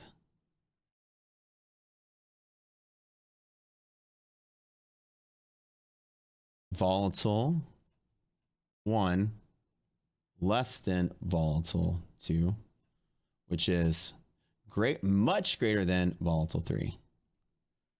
This range shrinks like you wouldn't believe. So if you were to draw a circle here and draw a circle here and draw a circle there, the balloon inflates and then it collapses. This is called an IV crunch. However people say crunch, crush, crush. Your option deflates. Crunches, I think people use crunch more than crush. But same principle. That's it. So, and all things being equal, your option will start to gain value and then immediately collapse if you don't break out of the range. And so that volatility is expected to decline after earnings, which is what you would expect to happen. The earnings allows a little variability as people are, as the range of movement can be higher because of unexpected results of the report. And then immediately after, it collapses. So if I want to be bull the market, again, on the long side of the market, I don't want to be a bull or bear and volatility is high. I want to be a bull, bear, but volatility is low. So if I want to long Walmart on the side of am bull instead of am not bull, then I don't want to buy that strike and that expiration, or that strike, that expiration. I want to buy here. And I don't want to buy here at this point in time either. So if you think of it as a grid, here's time, here's price.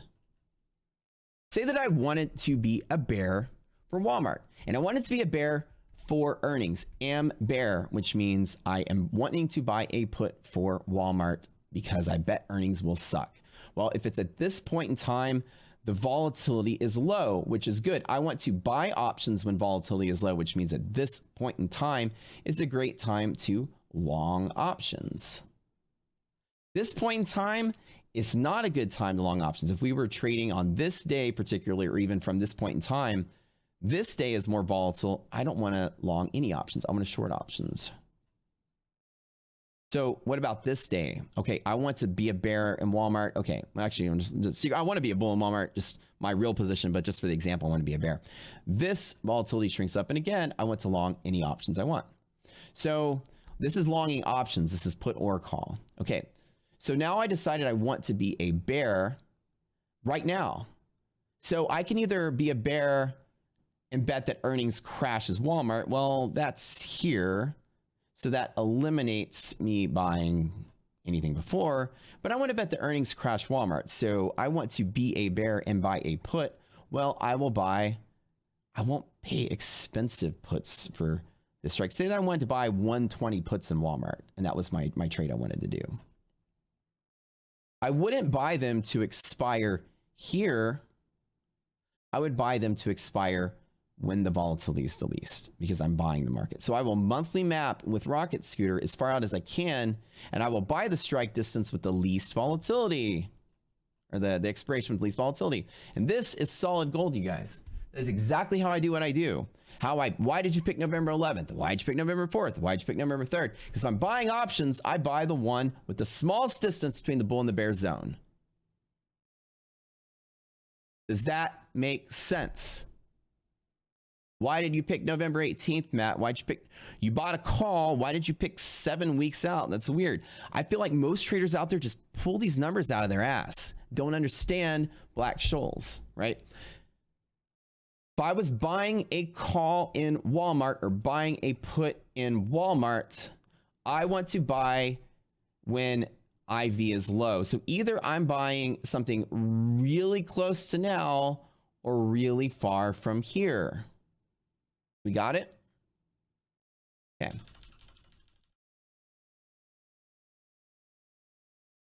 Now, the options I did buy today, let's just kind of go through this. So ideally, if I went to buy a call in Walmart, we're far enough away from here right now that the IV isn't really baked in. As if we get close to there, that IV is going to bake in. And again, I know I drew it like a straight line. It's actually more like, this. That IV is going to recover really fast. It's not really a straight line, but for the example, it's more like that. And that IV is going to rapidly crash like that. And that's going to be what it looks like. So does it have like a straight line to there? Maybe more like that. Right, that volatility collapses super quick, actually. Yeah. So ideally, like if I bought somewhere like in here, that's okay. If I bought like right here though, I'm kind of paying a little bit artificial price, but it's not baked in yet. But as you get closer, it'll bake in really fast.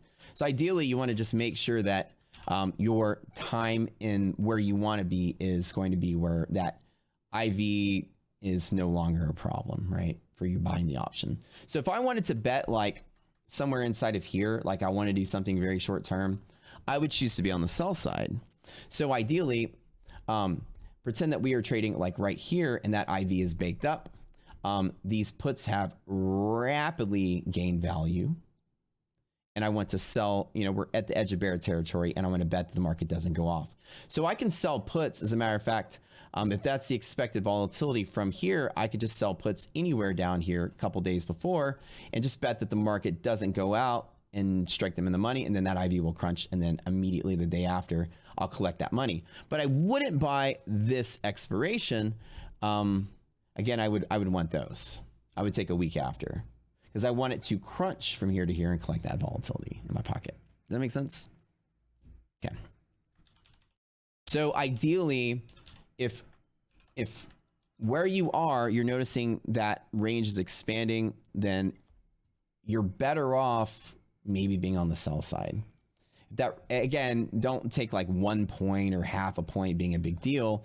Like, you know, it's a 135 becomes 136. You're like, oh, that's huge volatility. Ugh. But like a spread of, you know, 5 points becoming 15 points, that's a bigger deal, right? 2-3 times the range. It's typically, I'd say, as a rule of thumb, when the range doubles in size, that's probably when you're going to want to anticipate not being on the buy side. Now, I think I haven't even looked at my trades right now. I think that Walmart I bought, when did I buy?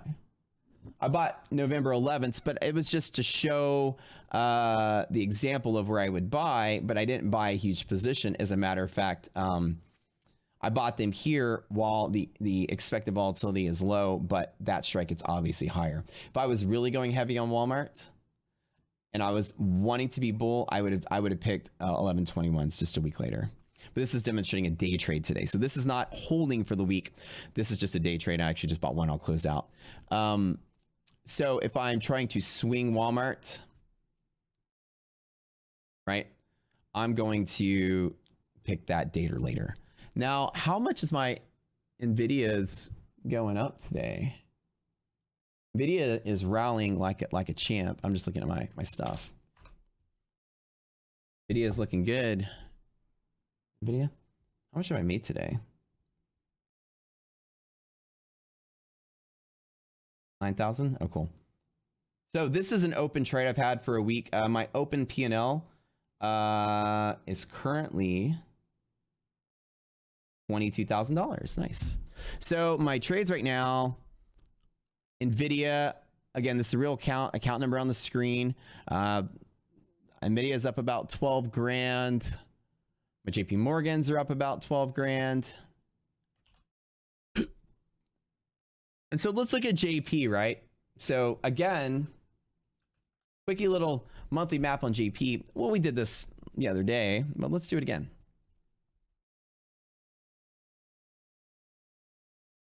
Right. We'll call it a day. So let's look at, I bought JP like here and here, I think. And my expiration on those is October 20th, which is Friday, right? JP already had earnings. So here and here, I don't remember what the liquidity map was at the time. I think I drew these somewhere back here. And as you see, JP only got slightly bigger. So not a lot of IV was, there wasn't a lot of expected range on JP. And when we got to here, this was before earnings, and after the earnings call, look after the earnings, we went from 109 to like 111. The market barely moved. Isn't that neat? So I think I did this map maybe here when I decided to buy. I mapped out the month and I decided to pick a target. And I noticed that there wasn't that big of a spread, right? It only got slightly bigger, so there was not a lot of IV. And would it behoove you to know that the earnings, it went up and down, but it really didn't go anywhere. There's a tiny little move. Expected range, expected range. So you can see that from here, we didn't expect it to jump around a lot. It basically went exactly expected range, right? So going back in time, where was that? Oh, here. So when I bought them, I bought this strike because at the time it was the one where it had the least spread in the future. I think for this particular one, I map these out now. So basically every day you wake up, you redo the map. So this, and that got a little more volatile on the 21st when I did the map, and I go, ugh, it's getting slightly more volatile going into other earnings because JP was first. We have other earnings coming up that could crash the market. And because JP could possibly, you know, ride the coattails of some of the other, you know, sectors that go down, even though it did well, it could probably stall out as we go through Apple and Google and NVIDIA and Microsoft. All that's coming up, I think, this week or next week. And so from here, you see that it got a little more volatile, and I go, eh. And of course, we can only map a month out for now. In the future, we'll be able to map indefinitely out. And so I just decided to pick something that was far enough out in time. So I chose the next, and at that time, I didn't have this data. This one got a little more volatile. I just decided to pick one more week out because the IV went up just a little bit. And I said, well, I want to get 1 week out. So here and here, I bought October 28th because it got a little bigger and I assumed it'd probably get a little smaller. And that's it. That's how I choose what I choose. Let's do a quick monthly map now of where we are going from here. And again, let's just pretend that I'm longing JP now. Let's pretend I'm in an am I bull or am I bear? Earnings is over. Let's do a regular monthly map on J, right? Let's go up here. October 28th. This is 115 and 110. So that's going to be my exact strike distance, 115. I'm sorry, my exact expiration date, 110 right here. Let's do the next week. The 4th, 118 and 100.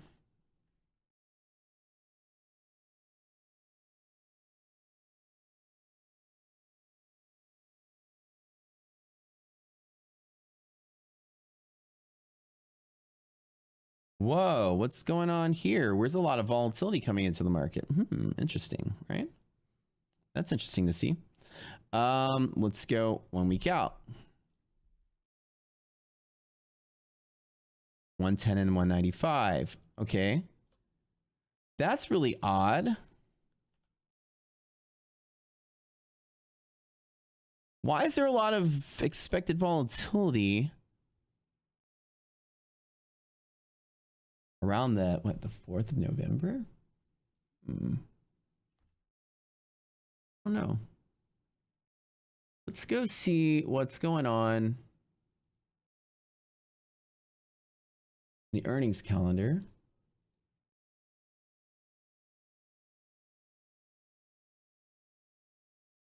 What do we got coming up that week? What do we got coming up that week?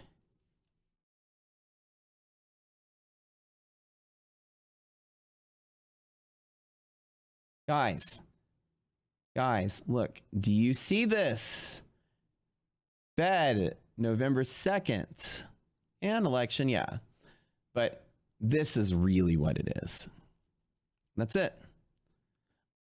The FOMC, November 2nd. And in the date of this video, those of you watching, we are in the middle of a recession as the market's been selling off. Just for history, way back at the end of last year, you know, we had COVID crash the market, and towards the middle or end of 21, the FOMC announced quantitative tightening. And so we've had rate hikes. Market's been trading down. And so the market's very sensitive to FOMC statements. And again, Rocket Scooter will map that out for you, and you will see that the volatility, just like earnings, I'll show you it like this, is expected to go really high going to FOMC. And again, like drawing it like this. Okay.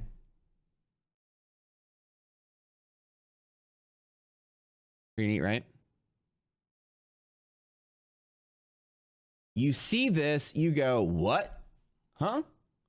Why? And then you go dig for the answer. FOMC. Oh, yeah, that's right. Same thing. If I'm a bull on JP Morgan, Right now, well, I'm good being bullish for that strike, which is why I'm still hanging on. If I want to be bullish going into next month, this is high, Ivy. I don't want those. And this is even higher than, I don't want those. That's certainly a little bit lower. Okay, I'll take those. Actually, we didn't do that one. Let me double check. Yeah, 195. There you go. There's your answer. So if I'm going to buy JP now, what strike would, what expiration date would you guys buy? I want to bet that the FOMC rallies the market on a swing trade. Then if the market dips this week to here at this place, and I want to be a bull, and I want to buy let's pretend I want to buy like 130 calls on this dip when they're cheap. Then I will buy them for this expiration because the IV is the least. Do we all understand? Smaller is my expiration. So if I wanted to sell options,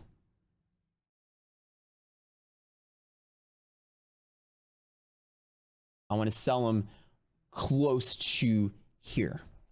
If I wanted to be a bull, okay, so an example, market dip to here, and I want to be a bull, and I went to long calls, then at this point in time, I say I wanted 130 because that was my profit target.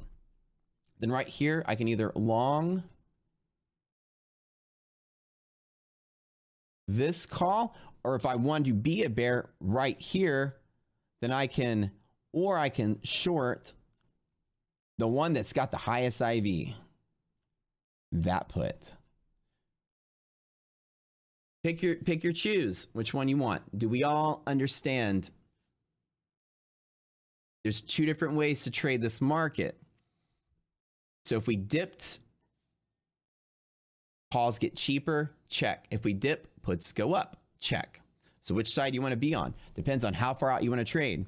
The longer out in time, that theta makes those options more expensive. If you don't have enough buying power to buy the options you want, you can always go closer in time to get a better price, a cheaper option.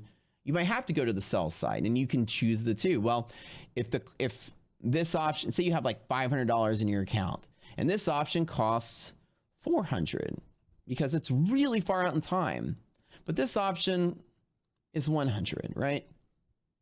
You get a lot more maneuverability buying one of these with not all your buying power, or sorry, selling a put with not all your buying power than you do buying a call and using up all your buying power, right? So it might be more advantageous just because on a shorter time frame, you might choose to go to the sell side just because it's cheaper as well. Cool? Awesome. Okay. I love teaching these lessons. That'll become a video. Yeah, y'all are awesome. Okay, I'm done. Done with the stream. But do you see how when that volatility gets bigger, it tells you something's happening. You have to be like, well, what's going on? Jail. No, that's the raspberry acai green tea fitness Celsius. Where is that? I opened the wrong one this morning. Wait. Okay. So yeah, today's been an awesome trading day. Again, we're gonna call it. My JPs are up. My NVIDs are up.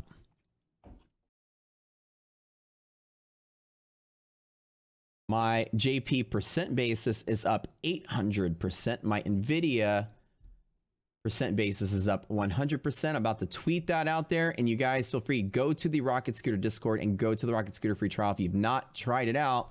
Again, liquidity map is the way to go. It is the way of the future. It literally is the way of the future because I'm planning my trades out in the future because we're looking at options and not drawing code for lines on the chart.